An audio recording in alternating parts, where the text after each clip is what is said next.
Power में nuclear होने का दम भरने वाला पाकिस्तान अब दो मोर्चों पर फिर से घिरता हुआ दिखाई दे रहा है। कभी चीन के साथ मिलकर पाकिस्तान की फौज भारत के लिए दो फ्रंट वॉर का खतरा बढ़ाना चाहता है। आज मुनीर की फौज खुद ही टू फ्रंट वॉर से जूझ रहा है। सेना से लेकर पाकिस्तान की सरकार तक डर के साए में जीने को मजबूर है, क्योंकि हालात आउट ऑफ कंट्रोल नजर आ रहे हैं।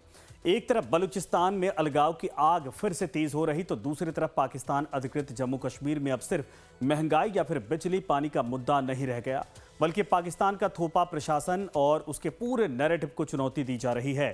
जिस इलाके को इस्लामाबाद पिछले करीब 8 दशकों से आज़ाद कश्मीर बताकर दुनिया के सामने पेश करता रहा, आज उसी इलाके की सड़कों पर हजारों लोग जुटे हैं। रावलकोट में 80,000 लोगों की भीड़ ने जमा होकर बता दिया कि यह आज़ाद नहीं बल्कि पाकिस्तान के जबरन कब्जे वाला इलाका है। रावलकोट से लेकर मुजफ्फराबाद तक का विरोध की आवाज़ बुलंद है। हजारों लोग मार्च कर रहे। पाकिस्तान की सुरक्षा एजेंसियां पर गोली चलाने, गिरफ्तार करने और इंटरनेट बंद करने और दमन के आरोप लग रहे हैं, लेकिन इसके बावजूद प्रदर्शनकारी पीछे हटने को तैयार नहीं है। पीओके में विरोध प्रदर्शनों की अगुवाई कर रहे ज्वाइंट अवामी एक्शन कमेटी यानी कि JAAC ने 15 जुलाई को मुजफ्फराबाद के लिए लॉन्ग मार्च का ऐलान किया था। दिलचस्प बात यह भी है कि जिन आवाज़ों ने दशकों तक पाकिस्तान का समर्थन किया, उनसे भी अब कुछ लोग दमन पर सवाल उठा रहे हैं, और भारत ने भी इस घटना को पाकिस्तान के लंबे समय से चले आ रहे दमन और अधिकारों के हनन का परिणाम बताया है। आगे इस रिपोर्ट में हम समझेंगे आखिर पीओके में विरोध की चिंगारी कैसे भड़की, महंगाई और अधिकारों की मांग से शुरू हुआ आंदोलन पाकिस्तान के नैरेटिव को कैसे चुनौती देने लगा, मुजफ्फराबाद मार्च का मकसद आखिर क्या है, और पीओके में विरोध प्रदर्शन तब शुरू हुआ जब पाकिस्तान की सरकार ने जम्मू कश्मीर से पलायन कर आए लोगों के लिए 12 विधायी सीटें आरक्षित करने का ऐलान किया। इसका स्थानीय लोगों ने विरोध शुरू कर दिया और धीरे धीरे पीओके के लोगों ने दूसरी पुरानी मांगों को लेकर भी विरोध प्रदर्शन करना शुरू कर दिया। शुरुआत तो हुई बिजली, महंगाई, रोजगार, बुनियादी अधिकारों और राजनीतिक सुधारों की मांग को लेकर, लेकिन अब आंदोलन की भाषा बदलती दिखाई दे रही है। तो आरोप है कि शांतिपूर्ण प्रदर्शनों को दबाने के लिए पाकिस्तानी सुरक्षा बल जरूरत से ज्यादा बल का इस्तेमाल कर रहा है। इसमें कई नागरिकों की जान चली गई और दर्जनों घायल हैं। पाकिस्तान के जुल्म और सितम के खिलाफ पूरा पाक अधिकृत जम्मू और कश्मीर उठ खड़ा हुआ है। POJK में एक बार फिर पाकिस्तानी हुक्मरानों के खिलाफ आवाज बुलंद हो रही है और लोग अपने हक की मांग कर रहे हैं। रावलकोट और POJK के दूसरे हिस्सों से लेकर मुजफ्फराबाद की तरफ अब ये बढ़ते दिखाई दे रहे हैं, जबकि एक दिन पहले भी पाकिस्तान की फौज ने आंदोलन को दबाने की पूरी कोशिश की। जब मंगलवार को रावलकोट बस स्टैंड पर हजारों प्रदर्शनकारी जमा हुए, शुरुआत में सुरक्षा बलों ने आंसू गैस के गोले दागे और जब हालात काबू से बाहर होते दिखे तो सीधे लाइव फायरिंग शुरू कर दी। आंसू गैस के गुबार में महिलाएं और बच्चे जान बचाकर भागते नजर आए। घायलों को उठाकर जैसे तैसे लोग सुरक्षित जगहों तक भागते दिखे। पाकिस्तानी सुरक्षा बलों ने प्लान के तहत इस दमन को चलाया ताकि कोई भी मुजफ्फराबाद की तरफ आगे न बढ़ पाए। तो पाकिस्तान का प्रशासन पहले से ही घबराया हुआ है और मुजफ्फराबाद में भारी सुरक्षा बल, रोड ब्लॉक और अतिरिक्त फोर्स की तैनाती की गई, लेकिन मंगलवार की गोलियां, गिरफ्तारियां और 40 दिनों की सख्ती के बावजूद लोग पीछे हटने को तैयार नहीं दिख रहे हैं। प्रदर्शनकारियों का आरोप है कि उनकी आवाज सुनने के बजाय पाकिस्तानी सुरक्षा एजेंसियों ने बल का प्रयोग का रास्ता चुना। आंसू गैस, लाठीचार्ज और गोलीबारी सब किया गया। सड़कों पर बैरिकेडिंग कर दी गई, साथ ही साथ इंटरनेट सेवाएं भी बंद कर दी गई। जरूरी सामान की सप्लाई भी रोक दी गई और इस खूनी कार्रवाई में अब तक करीब 10 लोगों की मौत की खबर है। दर्जनों लोग घायल हैं। साफ है कि पाकिस्तान हर हाल में मुजफ्फराबाद मार्च को रोकना चाहता है, लेकिन फिर भी लोग तैयार होकर सड़कों पर उतर चुके हैं। सवाल ये उठ रहा, क्या पाकिस्तान विरोध को संभाल रहा है या फिर विरोध को दबाने की कोशिश कर रहा है? ऑक्युपाइड कश्मीर और गिलगित बल्तिस्तान के लोगों के अंदर पाकिस्तान के हुक्मरानों के प्रति जो असंतोष है, जो गुस्सा है, वो लगातार बढ़ता जा रहा है। POK और गिलगित बल्तिस्तान में विद्रोह की जो ज्वाला है वो लगातार तेज होती जा रही है, और ये जो पाकिस्तान ऑक्युपाइड और कश्मीर और गिलगित बल्तिस्तान है, ये इलीगली ऑक्युपाइड टेरिटरी है, ये भारत की टेरिटरी है। वो लोग जो हैं वो भारतीय लोग हैं जिनके के ऊपर पाकिस्तान ने बलपूर्वक कब्जा कर रखा है। तो सवाल यह भी है कि क्या अधिकारों और पहचान की लड़ाई राजनीतिक विद्रोह में बदल चुका है? क्या पाकिस्तान की सेना पहली बार अपने ही कब्जे वाले इलाके में सबसे बड़ी चुनौती का सामना कर रही है? बलूचिस्तान और POK दोनों जगह बढ़ते असंतोष का पाकिस्तान की सेना और सरकार इसको संभाल पाएगी या फिर लगातार बल प्रयोग और दमन से पाकिस्तान इन विरोध प्रदर्शनों को रोक पाएगा या इससे असंतोष और बढ़ने की आशंका है। आपको बता दें कि पीओके में विरोध प्रदर्शनों की अगुवाई कर रहे ज्वाइंट अवामी एक्शन कमेटी को पाकिस्तान सरकार बैन कर चुकी है और बड़ी संख्या में सुरक्षा बलों को रावलकोट और मुजफ्फराबाद में तैनात किया गया है। लेकिन जेएएसी पीओके में हजारों प्रदर्शनकारी शहबाज सरकार के खिलाफ सड़कों पर उतर गए।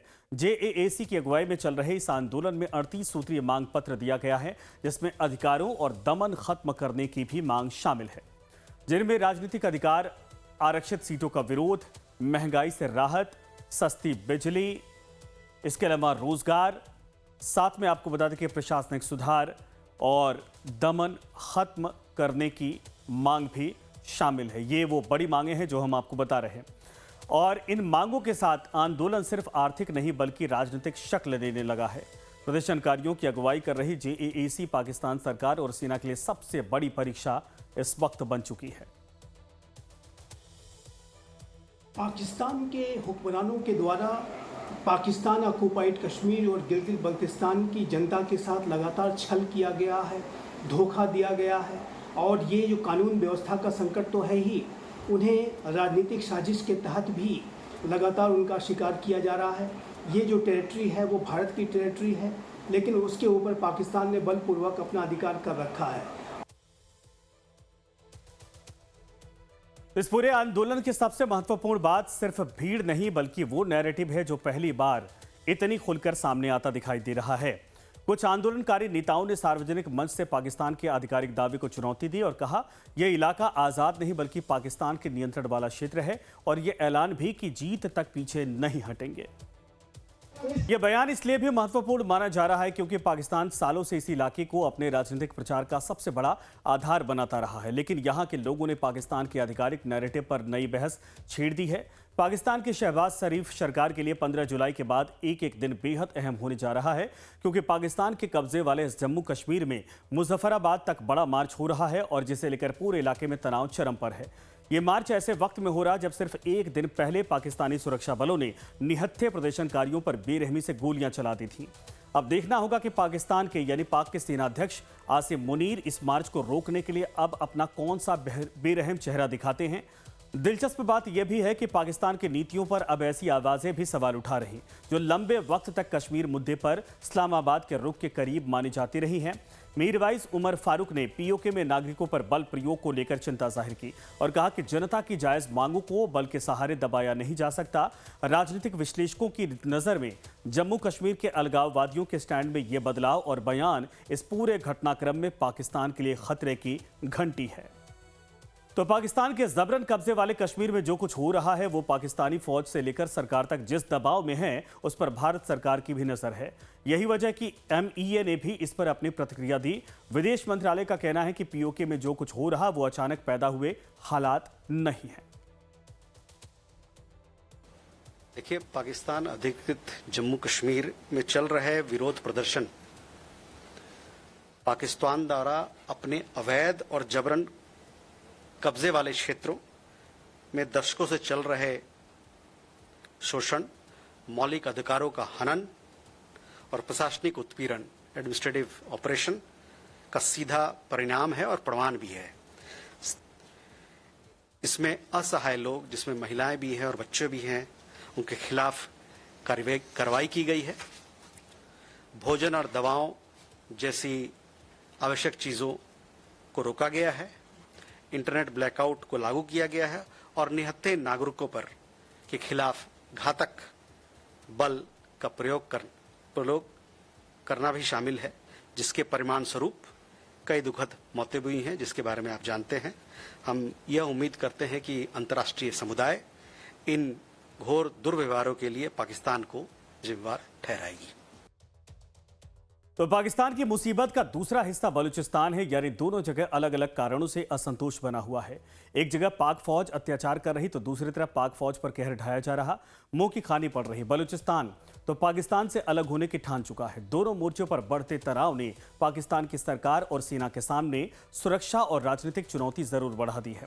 अगर पीओके और बलूचिस्तान दोनों क्षेत्रों में असंतोष बना रहता है तो पाकिस्तान की आंतरिक और क्षेत्रीय राजनीति पर इसका क्या असर पड़ सकता है, इससे एक्सपर्ट के जरिए आप समझिए। पाकिस्तान के जो पंजाबी सुन्नी डोमिनेशन वाले हुक्मरान हैं, वो चाहे वो कश्मीरी हो, चाहे वो सिंधी हो, बलूच हो, पश्तून हो, सभी के साथ वो सेकेंडरी ट्रीटमेंट करते हैं।